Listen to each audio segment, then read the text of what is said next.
And welcome everybody to another episode of the Pulse of Fins Nation. I am your host, Louis Song, and I am joined today by Chris Early, otherwise known as Duke, and Alfredo Artiaga, who are both here ready to go with me. How are you today, sirs? Doing well. I'm doing great. Eating awesome right now. No problem. All right. So we got a lot of stuff to talk about. Obviously, the Miami Dolphins beating the New England Patriots is going to be on the docket a little bit. We'll talk very briefly near the end of the show about the Miami Dolphins and the Denver Broncos, which are going to be coming up. But really, the question that I'm asking here in the title, I'm going to go ahead and ask it, and I'll ask you guys and your thoughts on what factors you may be putting into this. Can the Miami Dolphins, or maybe are the Miami Dolphins, the best team in the NFL? I don't know if that's a dangerous question to ask right now. I will say that I've been watching a few clips here and there of the national media. Even Stephen A. Smith seems to be getting on board with this Miami Dolphins bandwagon, which is a little bit scary now that I think about it. But I want to go ahead and I'll talk a little bit about my thoughts on the whole thing. But before that, really quick, just want to go ahead and mention that, as always, this show is brought to you by our very good friends over there at PrizePicks.com. PrizePicks.com is a revolutionary fantasy platform where you can now pick up to 6 different players across professional sports leagues. Whether that's the NFL, the NBA, the MLB, one of each, it's up to you to decide. Just choose whether your chosen player will get more or less in their projected stat. They give you free squares, special Taco Tuesday promos, which, by the way, there is still one active if you want to get a hold on it. And, of course, there are Flex Friday specials, which is my favorite, where you can get your money back if you lose or multiply the amount of money you can normally win. So with offers like that, it's hard to justify not signing up if you are any kind of a fantasy sports fan. So use the promo code 5, that's FIVE, and they will match up to $100 on your initial deposit when you sign up. Again, that's promo code 5, FIVE. Go to PrizePicks.com, deposit your $100, and let PrizePicks give you $100 of their dollars for you to play with and get started winning today. And, of course, the show is also brought to you by a new sponsor, Biscayne Bay Brewing Company. So we spent the last couple of Sundays hanging out there watching the Miami Dolphins beat the Chargers and then beat the Patriots. It was an awesome time. $6 beers on Sundays. And, of course, make sure that you head on over there because they are some of the best and they stand for quality. They're the only brewing company in downtown Miami. They're locally owned, independently owned, and, of course, they are the official lager for the Miami Marlins and partners with the Miami Heat. Biscayne Bay Brewing Company, thank you very much for sponsoring this show and making it all happen. All right. So I'm going to go ahead and give what my thoughts are on the question that I posed, because this is a situation where we as Dolphins fans have never truly been able to put ourselves in a position where we can ask this question. Even last year, when the offense was firing on all cylinders, we were still looking at the defense and saying, okay, well, this is the thing that's going to hold us back. But after watching what happened with the Chargers and after further review of it all, and we decided that, you know what, collectively almost, that, yeah, it wasn't the greatest on paper, but when you really looked at it, the defense actually did a lot more than we were giving them credit for. And then obviously what they did against the Patriots, aside from that fourth quarter, it was really awesome to see how everybody stepped up. Bradley Chubb did an incredible job. Andrew Van Ginkel somehow is a focal point of the defense. And for all accounts, he's doing a fantastic job at his role as well, whatever that is. Vic Fangio has him all over the place. Sometimes he's in the middle, sometimes he's on the edge. So he's being very versatile. He's being very reliable. I did not expect that from Andrew Van Ginkel. I did not expect him to be a focal point of this defense. But we've never been in a position where we can truly ask ourselves, are the Miami Dolphins the best team, not just the AFC, in the NFL? Nobody ever really pictured this, I don't think, even at the start of the season. I'm sure that a lot of us were thinking we could have maybe the best offense in the NFL, that maybe we could be up there in the top 3. Maybe we'd be right there behind Kansas City. But I think so many people started this season assuming the Kansas City Chiefs were going to be the best in the NFL just because Patrick Mahomes is that level of elite. There is nobody else in Patrick Mahomes' level except for Patrick Mahomes. And so now all of a sudden we're looking at this and saying, wait a minute, these Miami Dolphins, led by Tua Tagovailoa on offense and Vic Fangio running the defense, these guys have managed to do something that the Chiefs already have failed to do, and they are staying undefeated. Now, I know that's not saying a whole lot, only 2 weeks in, but the Chiefs lost to, what was it, the Detroit Lions, to Dan Campbell and the Detroit Lions. So I got to give him credit. I got to give Dan Campbell credit. He's doing a fantastic job up there in Detroit. I'm very happy for him. But he did beat the Chiefs, and that puts the Chiefs a little bit lower, in my opinion. The fact that Patrick Mahomes doesn't have any true wide receivers he can throw to. Sky Moore, Kadarius Toney, Marquez Scantling. And he has Travis Kelce. That's good, but he's a tight end. He's not a true wide receiver. You can't really treat him as such. He has to have a certain role. And then Isaiah Pacheco's a running back. Clyde Edwards-Helaire is still there. But aside from that, his weapons are not a whole lot to really look at and say, yeah, that's reason to have him as the best. And that offense is not doing what everybody was expecting it to do. So we can't put the Chiefs in the top of the list anymore. Now, Stephen A. Smith, and I'm bringing it up because I saw a clip on it, and he gave his top 5 in current teams in the NFL. Dolphins were number 2. He put the San Francisco 49ers at the top. And I get why. There's a lot of really good talent in San Francisco. Obviously, Christian McCaffrey, one of the best running backs, if not the best running back in the NFL right now, barring Jonathan Taylor's return to Indianapolis or wherever he goes. Brandon Ayuk. Then you have Deebo Samuel doing things as well. George Kittle's still there. And the defense, of course, continues to be rock solid. So the San Francisco 49ers are up there for sure. But the reason I give the edge to the Dolphins, at least in my own mind, is because I just very easily would put Tua Tagovailoa over Brock Purdy. Brock Purdy is a game manager incarnate. He is somebody who is going to get the ball to his open receiver. He's going to dink and dunk and take whatever the defense is willing to give you, no more, no less. He's not somebody who's going to make a play happen, so to speak. Meanwhile, you have Tua Tagovailoa, who does make plays happen even out of nowhere sometimes. We're still in awe over how he stepped up in the pocket and just launched it while he was on the move to Tyreek Hill, right in his breadbasket, nowhere else it could have gone. Obviously, that fade route in the end zone, beautiful. And then he did something similar again in the Patriots game, in spite of the fact that it was Raheem Mostert who was the star of the show on offense. And Tua still managed to wow us with at least one throw that made us think, this guy is special. There's something about him that's just amazing. And so that is the reason why I feel like these Dolphins might just be the best in the NFL. You cannot rest on your laurels. If Jason Sanders had not missed 2 field goals, they would have scored 30 points again. Just plain and simple. So any team that faces the Dolphins has to be prepared to put up 30 points at the drop of a hat if they're going to want to keep up with this Dolphins offense. So, Alf, I'm going to go ahead and pass it off to you. What are your thoughts on this? And do you think the Dolphins could be the best in the NFL, if not already? Well, Colin Cowherd named them the best team in the NFL, but it's only been 2 weeks. So, I don't think any of that really matters. Can they be the best team in the NFL? Absolutely. And their schedule is actually favoring them the rest of the way. They won 2 games on the road. Okay. They won a game against a team that was favored to make the playoffs in the Chargers, and they beat them in their place. And they beat a team that a lot of people, and they were all over the place, were picking as an upset special this coming week. Well, they even covered against them. So what do they have left? They have 5 games left in opposing stadiums. They have 1 game in Germany. They have 9 home games left. Okay? They already have 2 wins. Yeah, this team could be the best team in the NFL. There's nothing that they can't do. They have talent up and down the roster. They have a good defense. They have a great offense. They have a running game. Their offensive line is good now. And it might even be deep when Teron Armstead comes back. So they could absolutely be the best team in the NFL. As always, with every team, you look at injuries. Injuries is the only thing that can derail the most talented teams. It does every year. Look what happened to the 49ers last year in the NFC Championship game. They lost their quarterback, and that probably cost them a berth to the Super Bowl, as they were in that game when Brock Purdy got injured. So, yeah, absolutely. Now, as far as Andrew Van Ginkel, he's not the focal point of the defense. They actually played him in the right spot in this game against the Patriots by accident.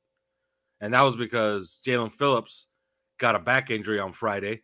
And I said it on OnlyFans and I said it on the podcast. Man, that's just, blind, dumb luck that it's a blessing in disguise that one of your best players on defense gets injured. And then they move Andrew Van Ginkel outside of his inside linebacker role, which he is not. He can't play that. It's simple as that. It showed up on tape against the Chargers all game. That's the moon to him. Might as well ask him to do brain surgery. Okay? Or ask Andrew Van Ginkel to fly 747s.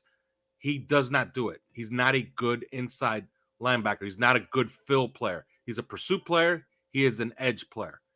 So what happens? Jalen Phillips gets injured on Friday. And what do? They play David Long as the fill linebacker where he is supposed to play, where they signed him to play. And they play Andrew Van Ginkel as an edge player.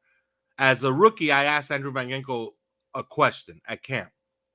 I asked him, if you had control of what you would do on a field, what would you be doing every game? And he said, simple. I'd be rushing wide 30 snaps a game. So that's what he's good at. That's where they played him. And it was completely by accident. But hopefully they learn from their mistakes from week one. He is not a fill linebacker. Play David Long where he's supposed to play and keep Andrew Van Ginkel out on the edge. And they'll be just fine. This team is extremely talented. And I expect them to pile on a few wins here before they actually, and I'm including that game 4 against the Bills, by the way. That should be a tough one, but I now expect them to win that game. So, yeah, they can be the best team in the NFL, and I believe that they already are.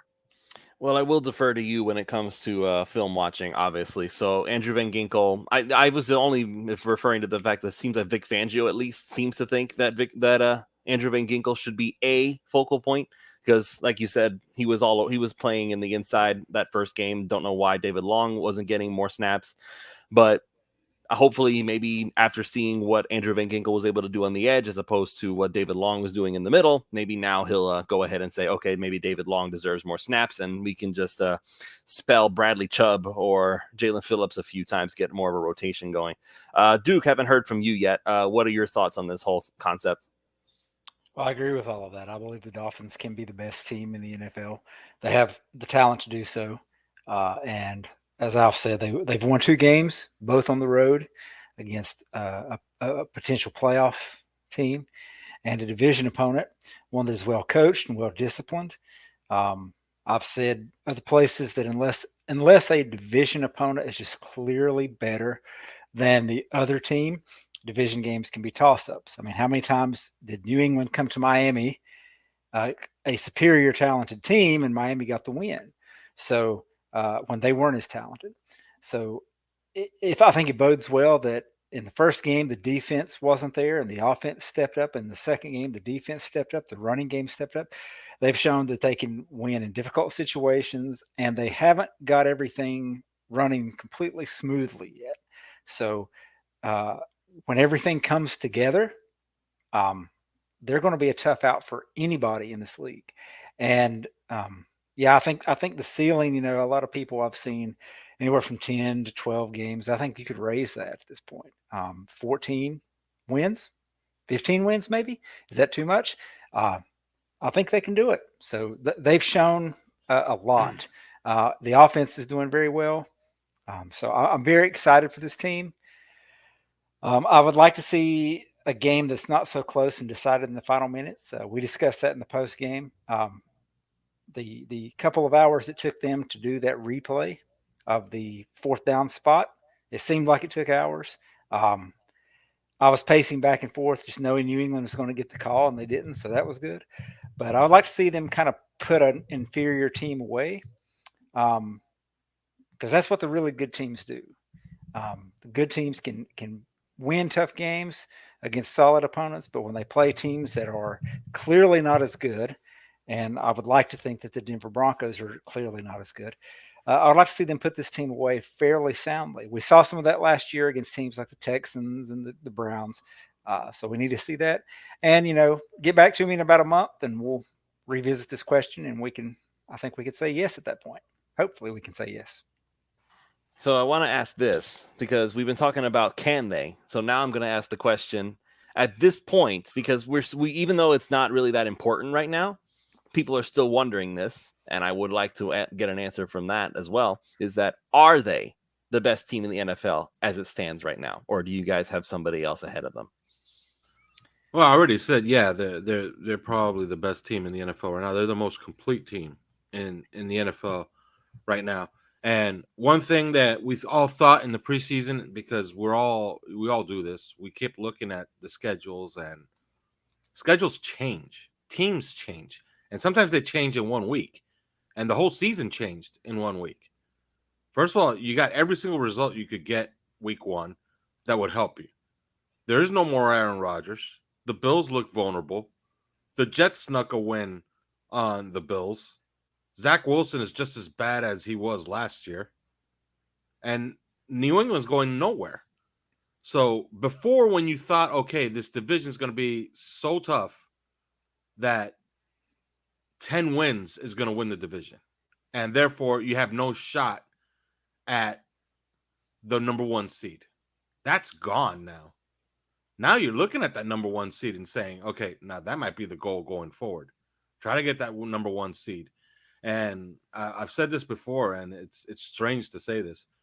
Do you know how many road playoff games Patrick Mahomes has played in his career? 0. He's never been outside of Arrowhead.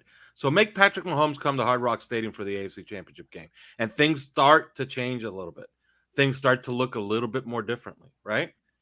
So, yeah, absolutely. They have a great opportunity, okay? And it starts with this weekend. I don't think the Broncos are going to be a pushover, but it starts this weekend. You get that one out of the way, you start stacking these wins, and you can make a real run at the 1 seed. And dare I say, not to look ahead, but week 4 when they play the Bills, they're going to play them in Buffalo. That's supposed to be a scheduled loss, right? Well, I don't think it's a scheduled loss anymore. It wasn't last year when they played Buffalo twice in Buffalo and almost won both games. So you sneak that one out, and then the goal is obviously the 1 seed. So, yeah, absolutely. I believe they are the best team in football. It's just about proving it and staying healthy. Duke, you don't have anybody ahead of them? San Francisco, Dallas, Philadelphia? I mean, I think it's 6 in one hand, half dozen in the other with those two teams. I think they're a little better than Philadelphia right now, at least offensively. I think Dallas and San Francisco are better defensively. But yeah, I mean, Miami's right there with them. So I think it's a kind of pick your kind of favorite color there. You know, is it, you know, what about those do you like? So it's nice to be in that conversation. I don't think there's a clear delineation between the top 3 to 5 teams for that spot, and Miami's right there with them. So yeah, I mean, I think I can say that in that light, the Dolphins can be considered the best team in the NFL. Okay, They're absolutely the most dangerous team in the NFL. Okay, I'll let you use that Shannon Sharp distinction. He called them the most explosive team, not necessarily the best, but whatever. I'll go ahead and let you have that. I want to just briefly go over the New England game again before we move on to Denver, just because I did an episode of Fins Nation that came on this morning where I essentially made a public apology to Mike McDaniel for using the erroneous assumption that he just did not want to run the football like at all. He would prefer 100%, and he would basically force it if given the option to have Tua throw the ball 35 times, even if the defense was not going to go ahead and let that happen. I firmly believe that. I thought that's what was going to happen against New England. I was sorely and sadly mistaken. I'm eating my crow today about Mike McDaniel, because he decided to look at those 3 safeties that the Patriots were throwing him out there and said, okay, I'll trust in Raheem Mostert. And it worked. Over 120 yards rushing, 2 touchdowns, 17 carries, or was it? I think it was 18 carries, right? 18 carries. Yeah. So 18 carries, over 120 yards rushing. That's like bell cow level of rushing for Raheem Mostert. And I did not think that was going to happen. I thought that, I put it on the pregame show with Ethan, I thought they were going to get like 9 touches for Raheem Mostert tops, whether it was catching the ball or rushing the ball combined. And I was so painfully wrong, but I have never been more happy to be wrong, because what it does prove to me now is that not only has Mike McDaniel, I feel like he's learned his lesson to some extent, he's learned it so well that now he's using his tendencies to fake the other team into adjusting too hard. And that opens the door for the other parts on this team to make an impact. Mike McDaniel, everybody knows he wants to throw the football. He knows that he trusts in Tua implicitly. He knows that he knows that Tua can make plays at the drop of a hat. And so the Patriots, in an attempt to overcompensate, I guess, and make it so that Tyreek Hill would not be a factor in this game, which he was and he wasn't to some extent, because he didn't have the massive production he had against the Chargers, obviously, but he still scored a touchdown. He was still somebody that Tua was able to get the ball to a few times. Jalen Waddle was his leading receiver this time. but that's just it. They went ahead and they overcompensated to try and keep Tua contained, and all that did was open the door for Raheem Mostert to run wild all over them. And I did not think that they were going to do that. So apologies to Mike McDaniel from Pulse of Fins Nation from me. And I am so happy that he has apparently learned that, hey, running the ball, sometimes even focusing on running the ball more so than passing, is one heck of a way to score some points. Well, but it's in him if teams actually give them the opportunity to do so. And the Patriots came out on this day with very light boxes, cloud coverage.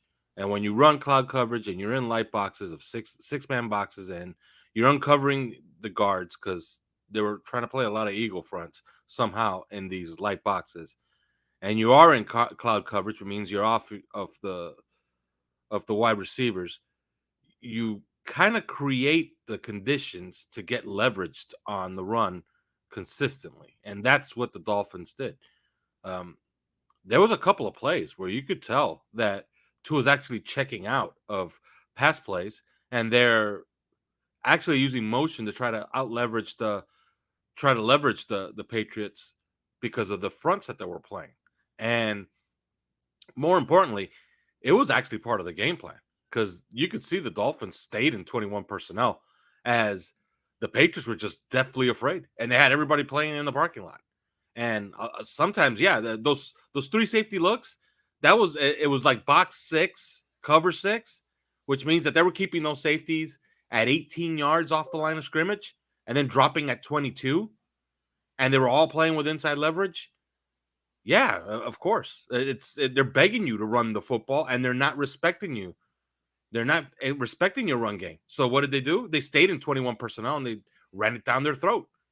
And the big play of the game was that final touchdown to Raheem Mostert. And if you watch that play again, the Patriots kind of started creeping up. And this time they just blocked it perfectly. And when they blocked it perfectly, they got to the second level and he was gone. So yeah, absolutely. Mike McDaniel's not a dummy, and he could see the fronts that teams are playing against them. And they already put this on tape. That's why some of the things that are said on Twitter is just so stupid. Like, I forgot who it was. It could have been Dave Portnoy, who was saying, "Oh, they put it on tape how to stop the Dolphin offense." First of all, you didn't stop the Dolphin offense. Dolphin offense averaged 6.4 yards per play. Should have had 30 points. And what they showed you was, you play light boxes, they run it down your throat. And if you don't play light boxes, they throw it past you. So good luck. And trust me, there's more that they could get to in the passing game that they could have gotten to in this game, even with those light boxes. They could have thrown the ball to Devon Achane 10 times in this game, and he would have been wide open. Why? Because they're playing cloud coverage. They're playing off. And they're using linebackers to cover the flat. You like your chances with a linebacker against Devon Achane in space? I don't. So this was a masterclass performance by Mike McDaniel against Bill Belichick. And the Patriots came out with a very cynical game plan and paid for it. And the Dolphins should have probably really made them pay for it by kicking those 2 field goals and scoring the 30 points to make a point. But it's good. They put it on tape, and teams are going to try to split the baby and try to actually be a little bit more balanced than what the Patriots were. And Dolphins have counters. They're ready for that. Yeah, and you talked about they left some points on the field. Think about that first drive where the turf monster got to and he tripped. He had a wide open touchdown to, I think, Jalen Waddle. So, I mean, yeah, they could have put up 40 points on this team. So the idea that they somehow discovered the way to stop the Dolphins, I mean, that's silly. Yeah, I mean, it was a win in New England against Belichick, and you played somewhat of a sloppy game. I mean, you had the snap issues, you have the interception that was a poor decision. Just some issues that typically that would, could end another team against a Belichick-led team. And the Dolphins, I mean, like Eric said on the post-game show, he thought, the Dolphins were in control, the Patriots weren't going to score. And for all of that, yeah, the Dolphins could have hung 40 points on them and really, made that something else. And so when they get these things cleared up and they teams try to stop taking other things. It's going to get more and more ironed out, and yeah, it's going to be fun to watch. What's really helpful, I think, is just the fact that Tua's had an opportunity now to practice against Vic Fangio and his style of defense all this time. Because, for lack of a better term, that style of defense is trying to disguise coverages, make it so that you can't throw deep, force Tua into a box. That's what ruined him, in my opinion, last season. So now he already knows how to beat it. So how do you beat Tua at this point? You get lucky? That's not exactly a great game plan.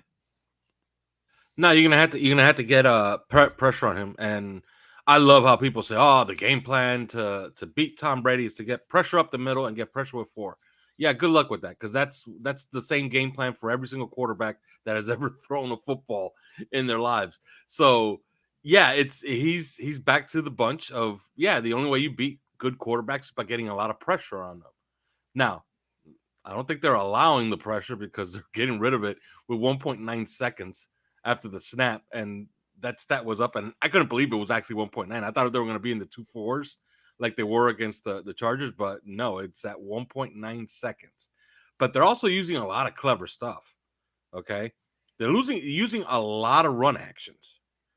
I broke down the entire tape, and I'm doing a chalk talk a little bit later on on OnlyFans, and I might even release the video later on this week. But they use run action so much that if you actually isolated Austin Jackson with Matthew Judon, he actually had a bad game because he only had Matthew Judon one-on-one in pass pro 6 times the entire game on about 28 rushes by Matthew Judon. So he had 28 pass rushes. He only had him 6 times in pass pro. He got to Tua twice. One is a pressure, one was a sack. Okay. So that's not a very good success rate. All right. So if you're only 2 for 6, if you allow 2 sacks and 6 pass pro sets, that's not a good game by Austin Jackson. But they ran so many run actions, including one that they did to Waddle on the backside. Now, they want to play with inside leverage, right? So how do you get them outside of, out of inside leverage? You have Waddle outside real wide. You do a run action to the right that gets all the linebackers flowing out of the passing lane and gets Christian Gonzalez flat-footed. And actually, you see it on the tape, and I'll show it a little bit later. I might even put it on Twitter, where Christian Gonzalez is so conscious of getting inside leverage that you see that he gets a little flat-footed because he sees the run action, and then you see that he just turns his back, and he has complete inside leverage, but he gave too much space to Waddle, and Waddle crosses his face on the dig, and Tua hits him for an 18-yard gain on the dig. Now, why was that made possible? The run action. The run action moved all the linebackers outside of the short zone and got Christian Gonzalez to be flat-footed, and that gave Waddle the space to cross his face and break the leverage. So Mike McDaniel's in his bag, and not only is he in his bag, this team is well coached. They're executing at a high level, and they have really good players at every single level. And that list of who to pay at the end of the season might jumble a little bit because I think Robert Hunt now is absolutely essential. He is one of the best guards in the NFL. And if you isolate him, and I understand PFF says he's the 9th best guard in the NFL. Okay, that's nice. Okay. Whatever PFF says. All right. But watch the tape and break it down and watch him in the run game, watch him in the pass game, watch him how he's helping Austin Jackson consistently. Robert Hunt is an essential player at the end of the season. He's one of the best guards in football. He's one of the best offensive linemen on this team, and he's been the best offensive lineman on this team the first 2 games of the season. Yeah, barring Teron Armstead's return, Robert Hunt's he's earned his money. If I were the Dolphins, I'd go ahead and just open up negotiations and give him a nice fat paycheck before he can even get the chance to start negotiating terms. The way that I personally feel like at this point, the best thing the Dolphins can do would be to give Connor Williams money to go play guard, pay Robert Hunt to play guard, and then draft a center. And that would basically take care of the offensive line for a good couple of years. Provided, of course, Teron Armstead is still alive, but that's a different discussion. So Now, I want to really quickly touch on the defense as well, because obviously the defense, at least on paper, again, everything is always, until you look at the tape, everything is on paper, just on first impressions. The defense looked a lot better than it did against the Chargers. Ramondre Stevenson did not run all over the Miami Dolphins like I thought they would. So what I'm looking to see now is I want to see if they continue the improvement. I talked about it. I'm going to talk about it. It's going to come up on Fins Nation tomorrow morning. I talked with Ethan about how there's a lot of revenge happening right now. Vic Fangio, he was the head coach for the Broncos since 2021. He was fired after that. Vance Joseph is the guy over there now. And I'm not really losing any sleep over Vance Joseph. I don't think he has had very many good defenses in his career as a defensive coordinator. I'm looking at everything that we saw with Bradley Chubb. He had himself a fantastic game against the Patriots, and everybody was really getting on to him specifically last week. Like, of all the players, it was like they were picking on Bradley Chubb. He was singled out as the guy that needs to play better. He's just not doing it. He's not doing enough. He had himself one heck of a game, forced a fumble, got a sack. He was all over the field. He did everything that you would expect somebody like a Bradley Chubb to do. The expectations is not that he's he's not the best pass rusher in the NFL. He's not. But doggone it, man, he does everything well. And I feel like if you actually watch the tape, there were a lot of times where Bradley Chubb was getting double teamed. And I think that that's something that happens more often than we give him credit for. So to say that his production just overall is too low, I feel like it's a little bit disrespectful in a way, because we're talking like Bradley Chubb is some scrub that the Dolphins wasted a first-round draft pick on, and I don't feel like that's the case. It's almost the same thing as a Christian Wilkins, where for a while we were looking at him saying, "Oh, he's not as good as we want him to be," and then he does an incredible thing. His job in some ways is to make it so that other players can do their job well. Now, as a pass rusher, I get it. Bradley Chubb needs to get some sacks. He got one against the Patriots. So I feel like that's going to come with time.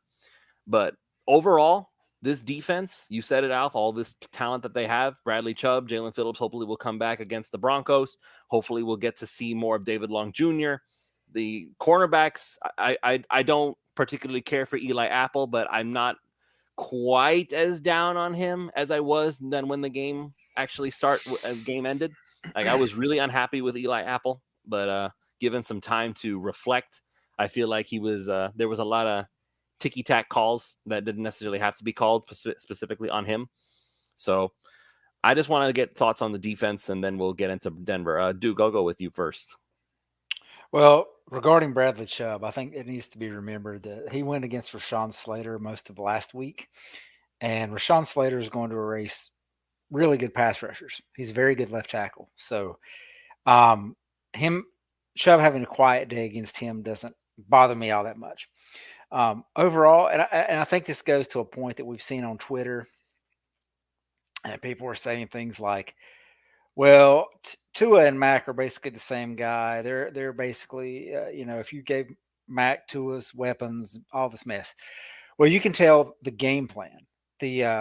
Against the Chargers, you have a quarterback with a big arm, and they had good outside receivers, and the Dolphins kind of played to take that away, and they ran on them. They didn't respect the receivers of the Patriots like that, and so you were able to stop the run more. So it's going to be interesting to see how they kind of go with that toward the rest of the season. But I don't think they were worried about Mac Jones throwing the ball on them at all. And so I think they were able to clog the middle more. They were playing more aggressively on the line. And if he beats you, great. But they didn't think he could, and he didn't, of course. So I thought the defense did step up. We discussed it earlier about Van Ginkel at the edge. Obviously, when Phillips comes back, Phillips is going to take that role, but it gives you a guy that can play some extra snaps. Maybe you can go with different packages to get more of them on the field like that.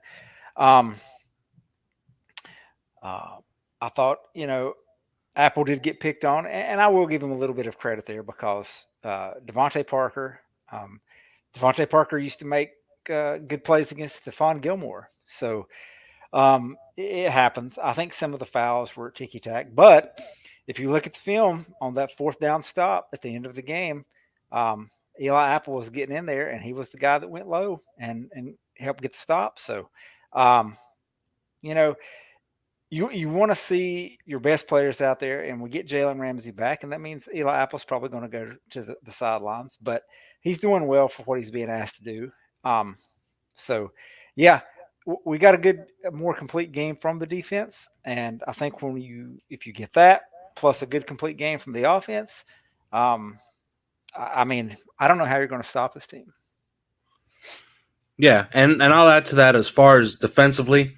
Against the Chargers, when I broke down the film and I was looking at the film, especially on the defensive side of the ball, I sometimes had to run plays like 4 or 5 times in a row to try to figure out, okay, like this is the coverage that they're on. Like sometimes they were calling box 6 with half quarters. Like these are like intricate 4 or 5 level calls. And then they were calling out switch releases. Like this was very high level defensive play calling against the Chargers. Okay, you're talking about slot corners and boundary corners and slot corners and perimeter corners having to call out the switch releases because they ran a lot of bunch formations. The Chargers did, and then they were playing half field coverages against the Chargers. They threw the kitchen sink at Justin Herbert. When I broke down the film today, I'm actually doing, like I said, I'm doing a chalk talk a little bit later on, and I'll release that video.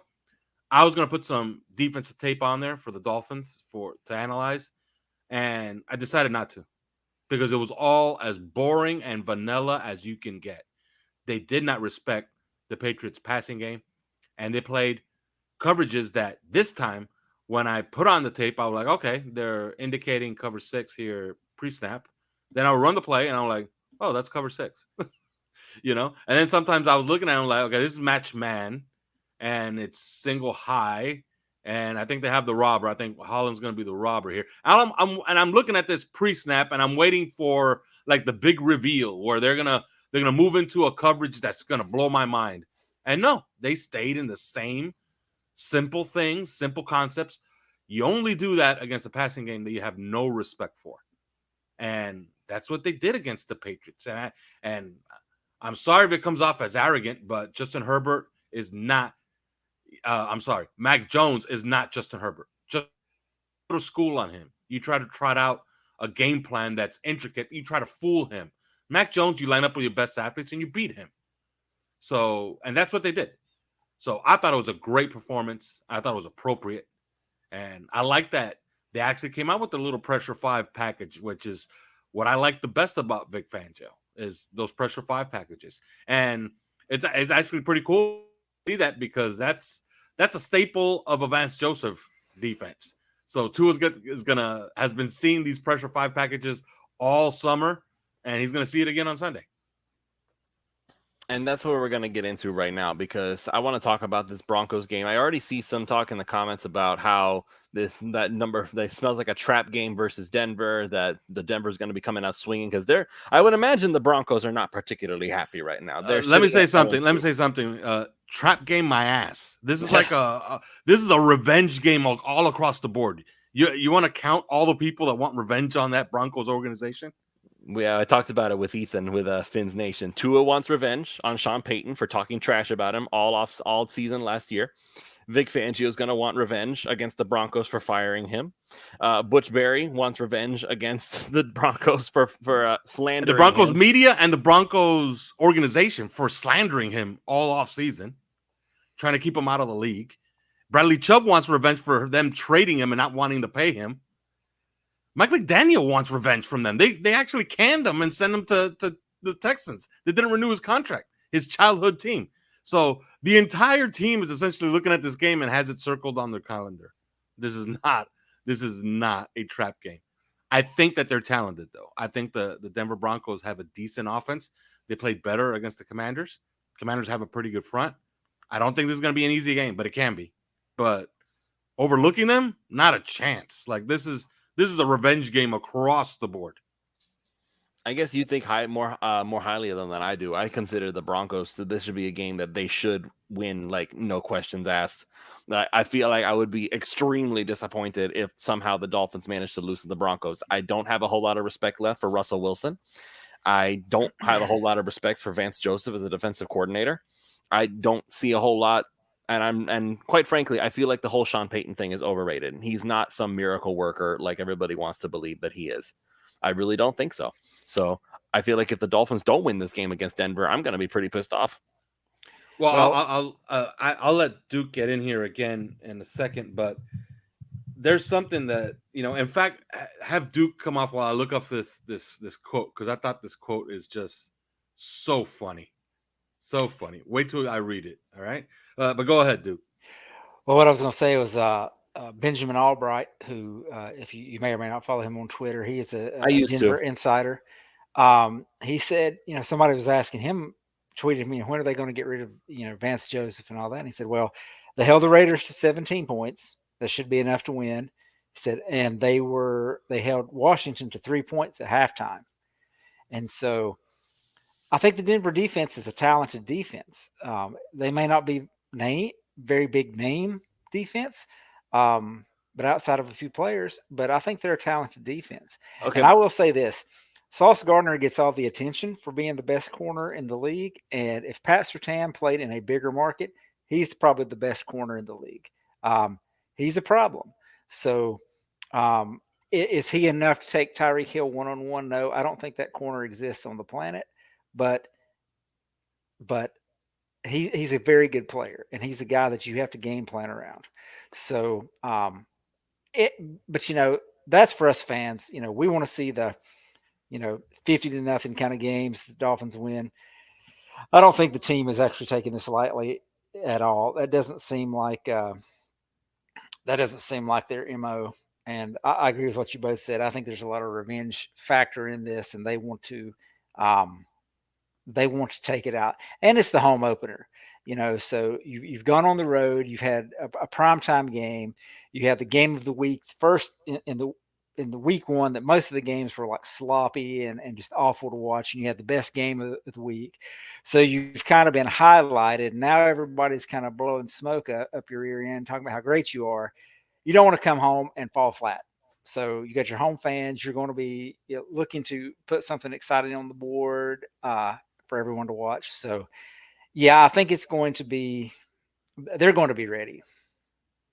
I'm not concerned about the Dolphins not being ready. I'm just saying that if they lose, period, I'm not going to be happy, because you brought up the point, Duke, that they held this team to so many points. They held this team to so many points.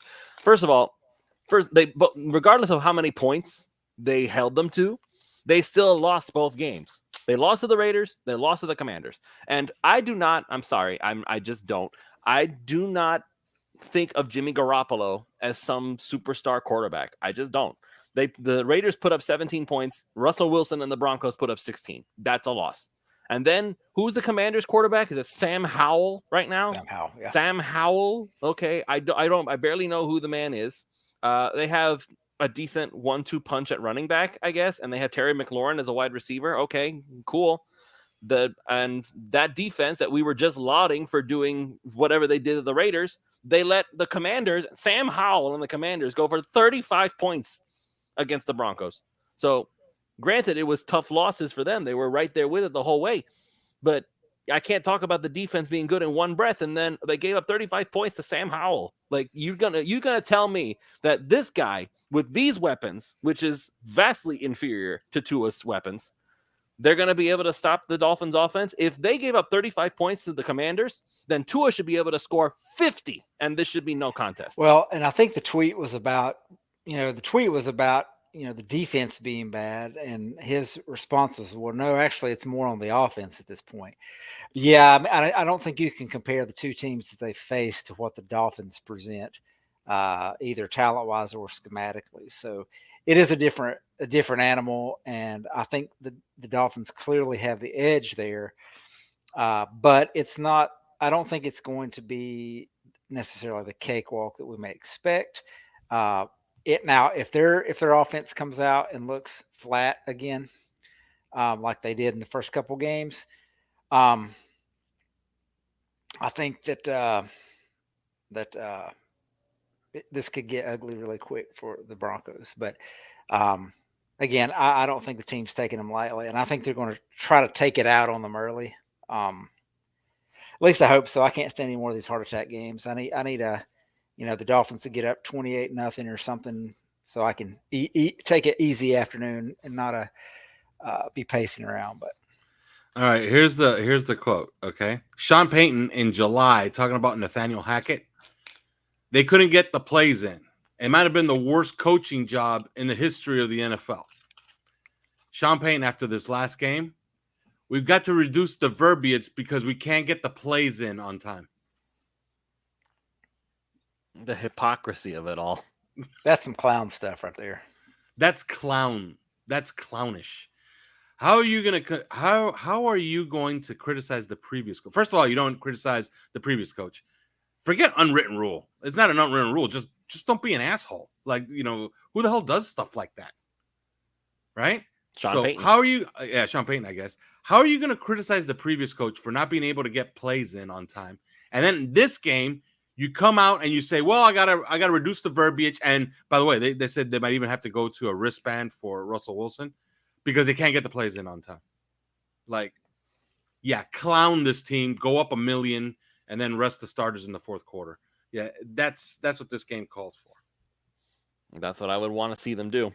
All right, so we're going to go ahead and we're going to start doing our prediction stuff. So same thing as always. We're going to do our 0, our hero, and then we'll do our predictions for the score. Alf, I'll let you go first. Who's your 0 and hero for the Miami Dolphins, and then your score prediction? My 0 will be the punter because I don't think Jake Bailey will punt on this day. I think they're going to put up a pile of points. But I do respect the talent on this Broncos team. They're just a mess. They're poorly coached. Yes, they're poorly coached. And they're it's going to get worse before it gets better over there. There's something wrong with that team. There's no way that a team with this much talent, and you could go and check out their depth chart. They have talent at all levels. I guess if they're going to have a weak spot, I guess their defensive line is a little weaker, but their edge players are good. Their linebackers are good. Their secondary is really, really good. Their receivers are good. They have good running backs. They have a good tight end. Their quarterback's supposed to be good. He's actually leading the league in passer rating, by the way, so he's playing all right. Their offensive line is a little weaker, I would say. I would say that their offensive line is an issue. They've given up 9 sacks, so I don't know. Maybe there's an opening there. So I'm going to say Jake Bailey's not going to punt too much, and my hero is going to be Tua. He's going to put up a big game. I do expect a lot of points. If you want a prediction, I don't think I've ever predicted this number for the Dolphins before, but I do believe that they can actually pull it off. I'm going to say 40-20 Miami in this game. Actively predicting a 40 burger. Whew. Yeah, I mean, that would be fantastic. I would love to see that. Duke, who's your 0, your hero, and your score, please? 0. I'll stick with the kicking game. I'll say Jason Sanders. It's low hanging fruit, and I can't think of anybody else. For my hero, I'm going to go with River Craycraft. He's third on the team in yardage. And if Jalen Waddle is not available to play, I think he plays a bigger role. I think teams obviously are going to try to take away Tyreek Hill. I think they're going to focus on Braxton Berrios next if Waddle's not there. And so I think River Craycraft can be that guy to step up and get some big plays. And he likes to score touchdowns from Tua, so I expect him to have a reasonably good game for him. Score-wise, I'm thinking something like 33-20. I think Miami gets up early and then takes their foot off the gas late, and they run the ball in the fourth quarter and maybe not score a bunch of points, maybe a field goal late. But I think they get up early and stay up, and then Denver has to claw back, and the defense gets like 5 sacks. So. All right. And as for me, I'm going to try to break it up a little bit here. I'm going to say that my 0 is going to be, and it's getting increasingly difficult to come up with a 0 because as this team continues to win games, it's more difficult for me to find somebody who's going to say, oh yeah, this guy is going to be basically a non-factor. And I have to pick from the starters. I can't just say some random backup. Oh, Duke Riley's my 0. He may not even play, man. So it's like, I'm going to go ahead and say, And this is not to, I know I said in one breath earlier on that I'm not as mad at him, but I'm going to go ahead and say that my 0 is going to be Eli Apple. The New England Patriots were very obviously picking on him. Like, they found a weak link in the defense, and they were exploiting it. Eli Apple, I personally, at this point, I would be very curious to see what Cam Smith can do. I would just like to see what happens, because there's nothing stopping you from putting Eli Apple back in if Cam Smith falls on his face. Because what's the worst that can happen at that point? They score a touchdown on him. Okay, well, if that's the case, you just throw Eli Apple back in there, and we're back to status quo. So I would say Eli Apple is going to be my 0. I think that they might try to pick on him again because they see the weak link in the chain. My hero for this game, I'm going to go ahead and say that it's going to be Devon Achane. I think that now with Savon Ahmed dealing with his groin injury, I'm not 100% convinced that he's going to play this upcoming week. I think that they're going to try to get Achane more involved. They may try to throw some screens his way. They might try to get him involved in the passing game. So I feel like he might be an unsung hero here, because Patrick Surtain, like you mentioned, Duke, he's a fantastic, fantastic player. Maybe if he were in New York, he would be considered the best corner in the NFL. But if that's the case, then we're going to automatically assume, okay, they're going to look at Patrick Surtain and say, your job is to stop Tyreek Hill, which means that it's going to open up the door for somebody else. Maybe Jalen Waddle plays, maybe he doesn't. We're not sure yet. But I think Devon Achane might end up having a bigger role in this game, just because they're going to want somebody to spell Raheem Mostert in certain situations. So I'm going to say Achane actually gets I'm looking for the word right now. It's escaping me. A come out game, I guess you could say. He's going to break out. So as for my score, I've been very consistent with my numbers, to be perfectly honest. I just realized I've made this prediction for the past 2 weeks, and I'm just going to go ahead and make it again because it seems like a good, strong number. I'm going to say the Dolphins win 33-27. I have to, as much as I would be annoyed by the Broncos winning this game, I have to at least respect them in that they've managed to keep it close in both games that they've lost. So I think the Broncos will score. I just don't think that they're going to score enough to stop the Dolphins. And Duke, I'm very sorry that a score of 33-27 means that it's another 6-point game, which means that we're probably going to be pacing back and forth again in the fourth quarter. So, well, it depends when they score that final when they score that final touchdown. If it's with a minute to go in the game, who cares? I mean, hey, if it's 10 minutes to go in the fourth, that's a different story. Fair enough. All right.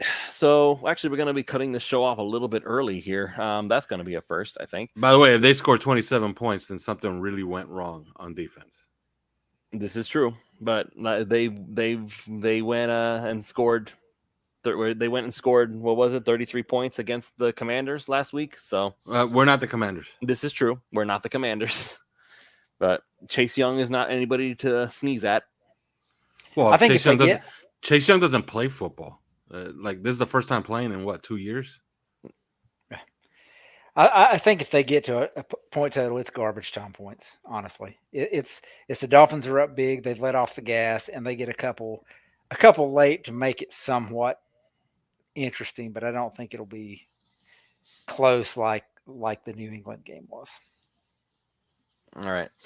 The only thing that I don't want to see, and this is the one thing that's actively concerning me. Okay, maybe two things. Excuse me. Two things. Two things are actively concerning me about this game, and even Eli Apple isn't one of them. I can never call him my 0 because of how good he is as a blocker. Connor Williams and his snaps. I don't know what's going on between him and Tua, but they need to fix it ASAP, because if they keep up this fumble nonsense, it's gonna blow it for us one day. And we've already talked about it, but Jason Sanders, I don't care what happens next year. Unless he hires Brent Grablachoff to be his kicking coach in the offseason again, I don't want him on this football team next year. He's lost it. He's lost it. Well, those two things are tied together, because I think McDaniel said today, or at some point said that on the kick, third down, 55-yard kick, if they had not fumbled the snap, he was going to go for it on fourth down. I mean, he's gone for it like 4th and 7. He did against the Chargers. He did last year against the Patriots. 4th and distance doesn't bother him. It was the snap that bothered him, which led to the field goal, which Jason Sanders at this point, he's like 10% or something. You can't trust him to make that kick. So, but all of that was a calamity of errors that started with the bad snap. So I don't know whose fault it is, but they need to be practicing. Like right now, as we speak, they need to be practicing that snap. I feel part of it, I think, is Connor Williams didn't practice for a lot of training, for some of the off season. And I feel like that's time they could have spent. I know that Connor Williams wasn't perfect with his snaps last season, but I feel like it's gotten actively worse. And that's a problem for me. Like, if you're practicing and you're supposed to be improving at it, how do you manage to get worse at what you were doing last season? As a blocker, Connor Williams is a stud. That's why I can never put him as my 0. But these snaps, they are a concern, because if it's a close game and something happens at the last minute, that could be the nail in the coffin, and I'm concerned about that part. And not just that aspect of it, but the more, if it progresses or stays bad, he's costing himself money. He wants to be paid like a top center, and you can't be paid like a top center if you are snapping the ball poorly. So get paid like a top guard instead. He's going to get it cleaned up. I have confidence in that. I had confidence that Matt Skura would get it cleaned up a couple of seasons ago. That didn't work out so good. But in any case, that's going to be it for this show. Everybody, thank you so much for tuning in. Duke, thank you for coming. Alf, thank you for coming. For those of you who have not already done so, make sure you're checking out prizepicks.com. Use the promo code 5, that's FIVE, and they will match up to $100 on your initial deposit when you sign up. So they'll give you $100 of their dollars if you put in $100 of your own. And of course, Biscayne Bay Brewery, the only brewery in downtown Miami. They are independently and locally owned, official lager of the Miami Marlins, and partner of the Miami Heat. $6 beers, $7 Margalomas on Sundays. So make sure you're checking that out. Biscayne Bay Brewery in downtown Miami. Then that's going to be it for this show. Thank you all so much for coming, and we will see you all next week for another episode of the Pulse of Fins Nation.